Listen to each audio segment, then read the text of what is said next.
A child thinks they'll be happy when they play. A little older when they get entertained. A little older when they feel beautiful and they get something beautiful and around them things are beautiful. A little older when they can show off that they've accomplished something. And a little older when they feel like they have financial stability. People around the world, doesn't matter what religion they have, when they buy a house, they look back and they say, I've accomplished something. And if they haven't bought a house, you ask them, what do you want? Man, I wish I owned a property. I wish I owned, they drive by, they live in an apartment, they're driving by a nice house, even a small house, and their eyes can't help but go. And the mind wonders, man, if I had a place like that, that'd be nice. Oh, that'd be pretty nice. You can't help yourself but go to real estate websites and check out houses. You're thinking about moving to another city, you've got 3-4 years before you can even move, but you're already looking at houses and pictures. And you're calling the wife and saying, hey, look at this one, look at the bedrooms in this one. Wow, look at the outside of this one. And you can't help yourself. You're in that, this is something Allah put inside you. Now this is half the ayah, which is good because I reached half my time. This is half the ayah. In this half, Allah just describes what are the things you and I are running after, that we share. In the second half, Allah compares it to something. And I hope you can pay close attention. I know the sound system's got a lot of echo. I hope you can pay attention to the second part because this is where the guidance is from Allah Azza wa Jal on these pursuits of happiness. This is where the guidance is. He says, كَمَثَلِ غَيْثٍ أَعْجَبَ الْكُفَّارَ نَبَاتُهُ. It is like heavy rain. Now the word in Arabic for rain is matar. Matar is rain. Ghayth means perfect rain. It's not so much that the land would flood, and it's not so little that the plants won't grow. It is perfect in quantity. That kind of rain is called ghayth. That is why when we ask Allah for rain, we make the salat of istighatha. Istighatha. Why? Because we're asking not just for any kind of rain, we're asking for ghayth. We're asking for the right kind of rain. Because the wrong kind of rain can be death. It can be a flood. It can kill you. Allah can rain stones from the sky too. You want ghayth, rain that brings life. So Allah says the example of the things you run after is like perfect rain. أَعْجَبَ الْكُفَّارَ نَبَاتُهُ. The farmer who planted the seed in the ground is so happy because of the produce of that rain. Now there's an image here. The farmer in this ayah is called, or the farmers are called kuffar. Now you know what kuffar means in your general vocabulary. What does kafir mean? Unbeliever, disbeliever. Not in this ayah. In this ayah of Surah Al-Hadid, kuffar are the people who bury seeds in the ground. That's what the literal meaning of kuffar is. People who bury seeds in the ground. A kafir buries the truth inside himself. That's why he's called a kafir. Anyhow, farmers do a lot of things in the year. But what's the first thing they have to do? Plant the seed. That's the first thing. Then later on they have to take care of the soil. They have to make sure it gets enough water. They have to make sure it doesn't get infested or infected. They have to do and make sure it gets enough sun. All of these things. But the first thing they have to do, and the hardest part of their work, is when they are kuffar, when they are planting the seed. Allah refers to that. Why? Because that is the hardest work, and that is when you don't see any fruits of your labor. You don't know if these seeds are good or not. You don't know if the insects will come and eat everything or not. You don't even know if it's going to rain or not. You don't know anything.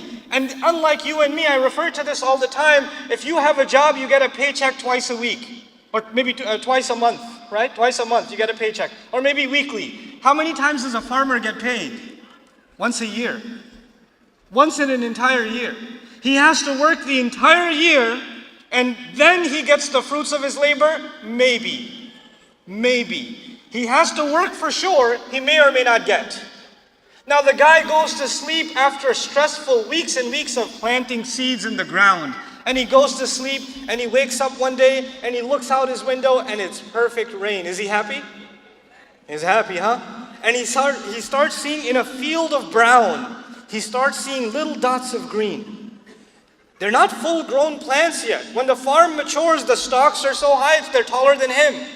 But right now, it's just little tiny dots of green. But even that is making him super happy. He's super happy. Then Allah says, ثُمَّ يَهِيجُ. Then that plant matures. When it matures, I told you it's even taller than him. Now when a plant matures, what is the next logical step for a farmer? I know you guys aren't farmers. Maybe some of you are, I don't know. Any people from Ohio in the house? I don't know. What do you do when the plant reaches maturity? You crop, you harvest, you cut. That's what you're supposed to do. But the ayah is very strange. Allah does not say that He yahsud, that He cuts it.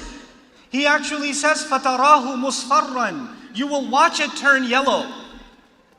You will watch it turn yellow. Now this is important to understand. Any farmer who is not insane will never let his farm turn yellow. He will still cut it when it is green, when it's still fresh. When it's yellow, it's already dead. It's already on its way to death. And He says, ثُمَّ يَكُونُ حُطَامًا. Then it will turn into hutam. Hutam means things that are crusty on the ground, that you pay no attention to, that you walk by and you step on them and it makes a crunchy sound and you don't even realize you've stepped on anything worth anything. Like dried up leaves. If you step on a dried up leaf, you don't think twice about it. You don't go, oh, I'm sorry. You don't do that because you don't care. It's just, meaningless crust. That's all it is. Hutam is literally things that are stepped on without any consideration. Allah says in this example, this is the example for you and me to understand our life. I haven't explained the example yet. I've only walked you through its pieces. I have 58 seconds. Can I have 5 more minutes? No? 5? Yeah? I promise. It's not like Imam Siraj Wahaj just 5 minutes. This is... You're not getting the mic again so I can talk like this. All right. So I have 5 minutes. In these 5 minutes, what was the first desire? Play. Before a child gets to play, you took your child to Toys R Us. Bad idea, but you took him. You took him to Toys R Us. His eyes are looking at that toy on the shelf. He's in the cart, but his eyes are glazed. And when you change the aisle, his head turns. And his arm moves out. And he's already imagining the moment when he's what? He's holding this thing and he's playing with it and he's smashing his face into it and all kinds of fun things. He's already played it all out in his head. And he begs you, Mama, that one. And so you grab Captain America and you put him in the cart. And you go to the aisle and you buy him Captain America. But you tell him, don't take it out until we get to the house. Now he's got the bag in his hand. And he's sitting in the back car seat. He's just looking in the bag. He takes it out. Mama, can I open it? No, I said no. And now he's in anticipation. Oh my God, I can't wait till, it's gonna be awesome. You have to make a video of your child holding a toy that they haven't opened yet. And make sure you make it last. Because that is the happiest few minutes your child will have with that toy. It is like that farmer who is so nervous. Is it gonna rain? Is it gonna rain? Is it gonna rain? When it rains, he's super happy. He hasn't even seen the farm crop yet. He hasn't seen it mature yet, but he's still happy. He's like, I can't wait, this is gonna be awesome. I'm gonna get paid. He's already thinking about where he's gonna spend the money, everything. So this kid is excited. And then finally he opens the toy. And he plays with it for about a total, I'll give you 3 hours. Give or take 3 hours. Where do you find the toy after that? Under the bed. Where's your toy? I don't know. You never got me Iron Man. I only got Captain America. I never got Iron Man. I wanted Iron Man. In a matter of minutes, this thing that was such an object of my child's desire is now worthless. What did Allah describe as worthless? The farm. It was such a big deal to you. And when you got it, you didn't reap its benefits. It just became worthless to you. Your child asked you for Grand Theft Auto. He was crying. He was making Qiyamul Layl. He went to the masjid on the 27th night. Ya Allah, this game, I need it. I promise I'll finish it within a week. I'll beat all of it, I promise. And he got it, and he beat it. And then you wake up one day and it's under your feet in the kitchen. What is this CD doing here? Didn't you buy this game? Yeah, I beat it already. It was boring. The last one was better. Entertainment, this happens. There are people that when new movies come out in the summer, there are people that have lines longer than the ones for passports for Hajj. waiting outside to watch the next movie. I remember back in the day, when Star Wars was coming out, people were dressed in Jedi outfits, man. Outside they're like in their own ihram outside, waiting for the gates to Jannah to open. And they go and they watch, and they come out and they're like, the special effects were kind of cheap. I didn't like the plot, it was kind of lame. Boo. You desired it so much, and in no time it became worthless to you. Then those of you that wanted to get a nice car, maybe you've been looking at the Acura NSX, I don't know. Maybe you're looking at the M3 or something, and you get the car. And it is sweet, man. You drive a little extra slow outside your school. You know, you go to the car wash a little too many times. But then the next year's model came out, and the headlights went from here to here. And your car looks so ugly all of a sudden. It is so irrelevant on the road. It makes you angry to be in this car now. It became worthless to you. This happens to our adults in their homes. They get, I'm 50 seconds, oh my God. They buy a house. Anybody who comes to the house, you give them a full tour. You even show them the boiler room. This is our bathroom. This is our second bathroom. This is our third bathroom. Nobody wants to see your bathroom. Unless, okay, but anyway, no one wants to see your bathroom.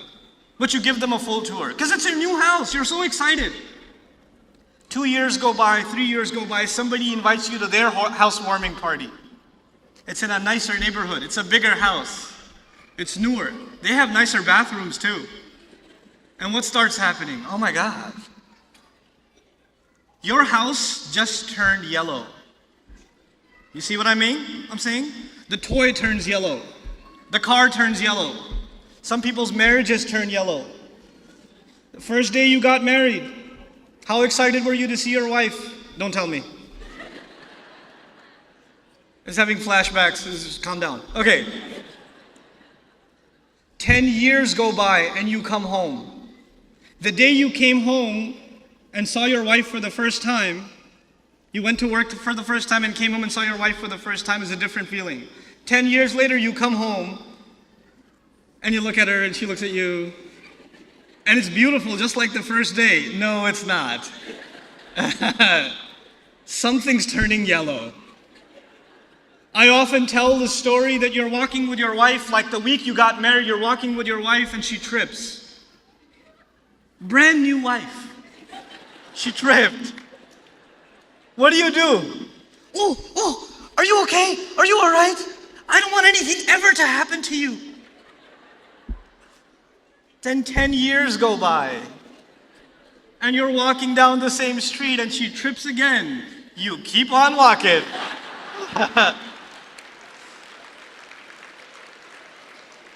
And then you keep on going, you turn back and you say, pick yourself up, woman. I can't even take you in public nowadays. What is wrong with you? Anyway, so marriages can start turning yellow. No, not that one.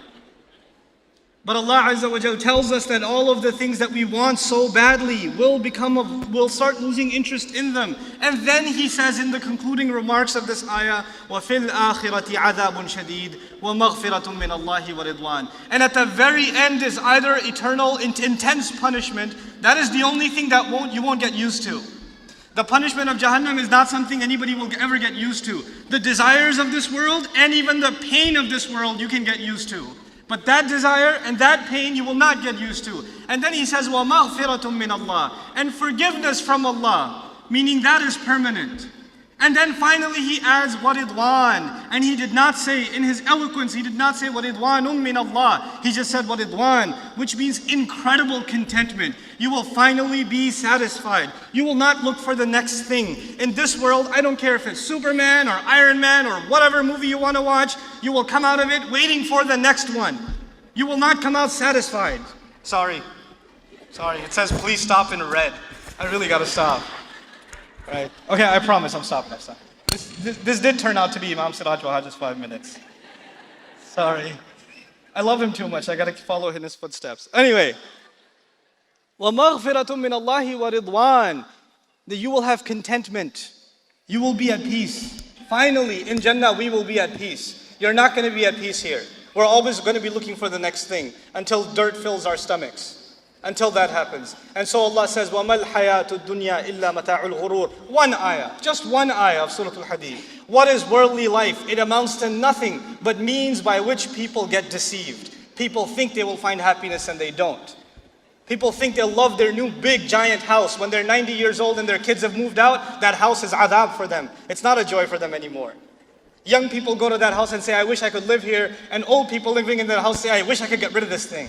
I don't want to be here. Subhanallah.